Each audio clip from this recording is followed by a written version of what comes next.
This is Cerebral Cinema. Movies of the mind.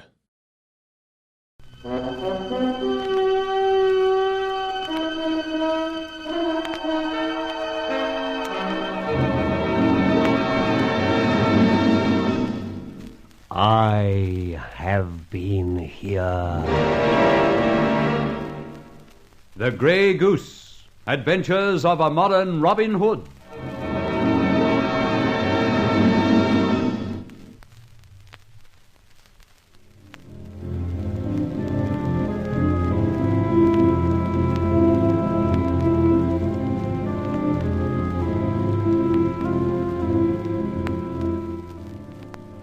I was rather perturbed on learning that Barbara had obeyed an impulse inspired by an agony column par that indicated she would learn something of her father, at present in jail, if she kept a certain appointment.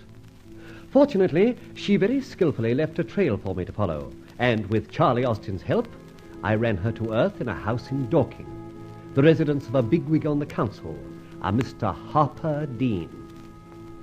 Charlie found she was locked in a room on the first floor. Unfortunately, every window in the house had iron bars across it. But scrambling up, I managed to tap on the glass and attract her attention. So, in a moment, the window was opened. That you, Rolly? Yes, it is me. And although this isn't the time for it, I'd like to spank you good and proper. How do you think I feel, clinging like a chimpanzee to these bars? Sorry. I'll explain if you'll just be patient. I'm a prisoner. My room door's locked. And then, of course, the bars over the windows. You are telling me. Now, hurry. We've got to find some way of getting you out of this. Yes. I'm afraid I've got myself into a bit of a jam. But there's nothing much they can do to me. I think. You think? All right. Let's have the strength of it. Well, Harper Dean is one of our 40 thieves, one of Dad's syndicate. The devil he is. Yes. And when I arrived, he informed me that he and some of his cronies had learned I was in possession of a few documents that would help to clear Dad and throw the blame in other directions. Mr. Dean, for one. Definitely. Rolly, you remember we settled the affairs of old Bradbury and that Mason man with the papers you found in Bradbury's safe? Well, of course I remember. Bradbury was hammered on the stock exchange, and Mason skipped over to the continent with nothing in his pockets. Well, I found other papers among Dad's effects. Dean is, I think, a bit shaky at the knees about something he thinks I know or might know. So he used that agony column to get me down here. Oh, you were a terrible mug not to see me first. Oh. However, there may be nothing much you can tell him. He seems to think there is. He's told me he'll squeeze it out of me somehow. I expect him any minute. All right. Spar with him as long as you can. I'll be listening out here. I may hear something to our advantage. In the meantime, I'll drop back into the garden. When he comes, pull your blind down, but leave the window open. Right. There we go, then. All right. Still there, Charlie? Yes, and I've still got Horace. Good. Now we've got to put him somewhere safe. There's an old cemetery down the road a bit. That would be ghoulish, not to say foolish, Charlie. Surely there's a woodshed. Oh, right behind you. Good. Ram a handkerchief into his mouth. There we go. Right. And shove him in there. Come on. Come on. Good. A nice stout chain on the door, too. There. Fixed it. That'll do very nicely, I think. What do we do now? I have to get up topside any moment from now. But there's a job for you, too. A bit of action, eh? Quite. You've got to get into the house when I climb up to that window. Oh, easy. And then? You'll go over the joint carefully, starting with Dean's study. Must have a study.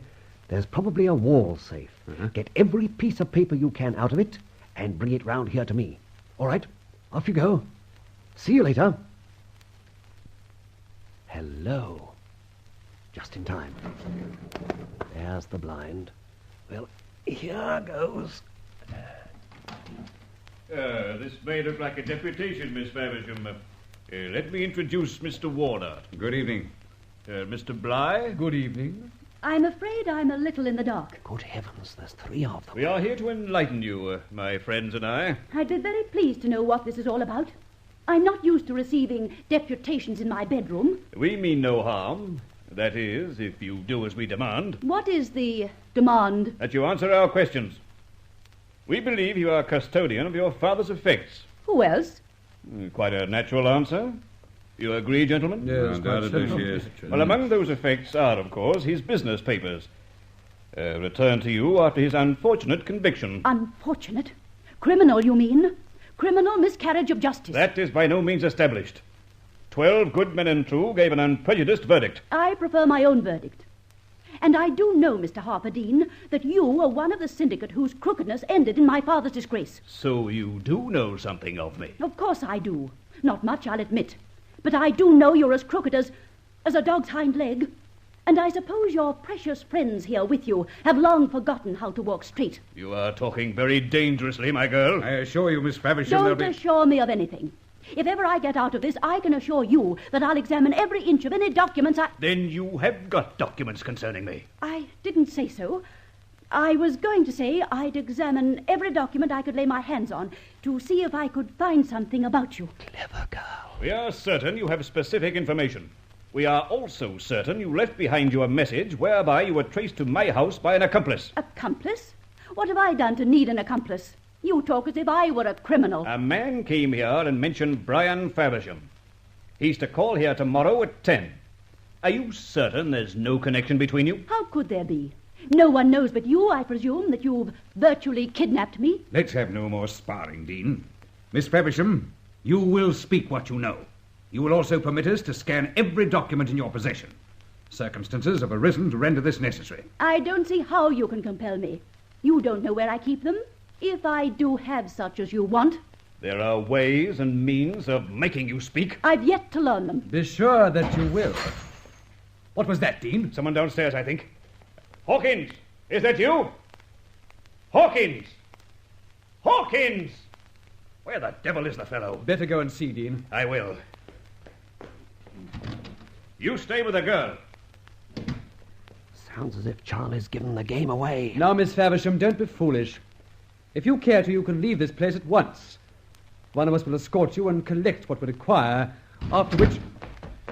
Why, Dean, what's wrong? My safe. The safe in the wall of my study is being cleaned out. Impossible. Impossible? Don't talk, Rotman. I tell you it has. I've had a burglary here tonight. Come on. I have to search the house and grounds. You, Warner, take the house. Right. Bly and I'll search outside. Come on. Mr. Hicks, we'll have to leg it. I knocked a vase over. 2 ticks and they'll spot you. Come on, quick. Up here on the bars. Barbara, Yes? put your light out at once. That's it. We'd show up like pinned butterflies. Come on. Hang on, Charlie. I don't feel too safe. Exposed like. You're out of their vision. They'll never raise their eyes up this high searching the grounds. And in the house, they'll search every room except the one where we're clinging to the bars. Couldn't be better. I hope you're right. Here come the pack. Don't look down. Keep your face pressed to the window. No sign, Bly? Not yet, but I've shut and locked the gate. I can climb over that. Better go and stand guard. Where the devil is that man of mine? Hawkins! Hawkins! Hawkins! I say, Charlie, it was a grand idea gagging the worthy Hawkins. He can't answer back. It was a darn good idea deafening him too, I reckon.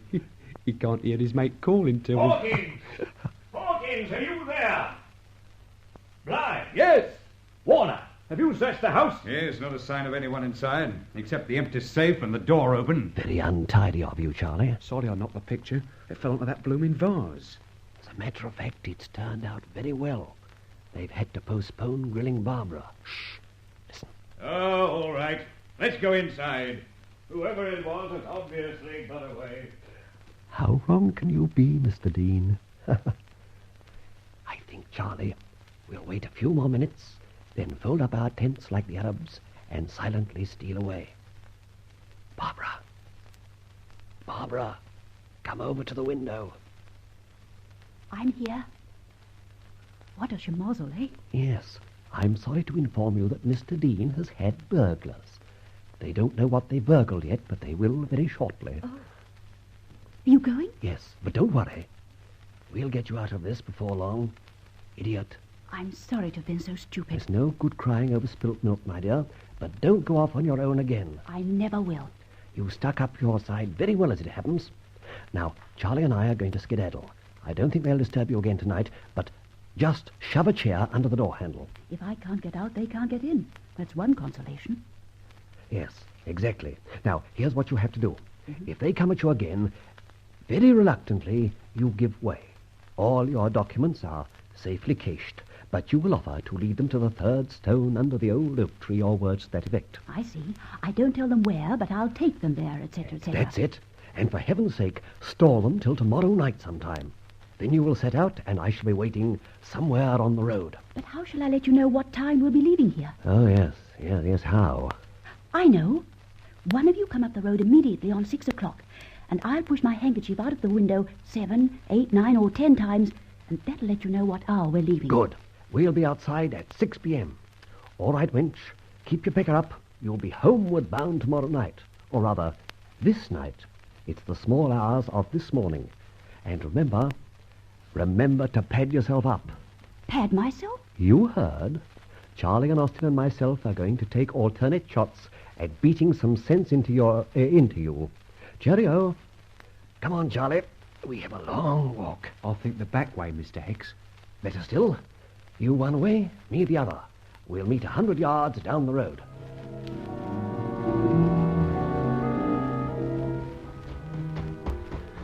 That you, Mr. Hicks? Yes, it's I, Charlie. What's the excitement? As I made for the back gate, I had to pass the woodshed. So I took a peep at our friend Honest. Hawkins, you mean? Well, He was banging on the door fit to bust it down and yelling at the top of his voice. that's done it, Charlie. Well, we'll have to do the mile into town in even time. Come on.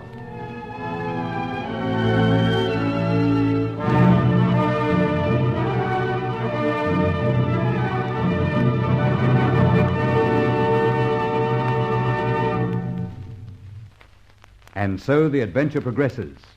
What scheme now has entered the head of Fletcher to further confound the already confounded Councillor Dean? The next episode brings the termination of this activity of the Grey Goose.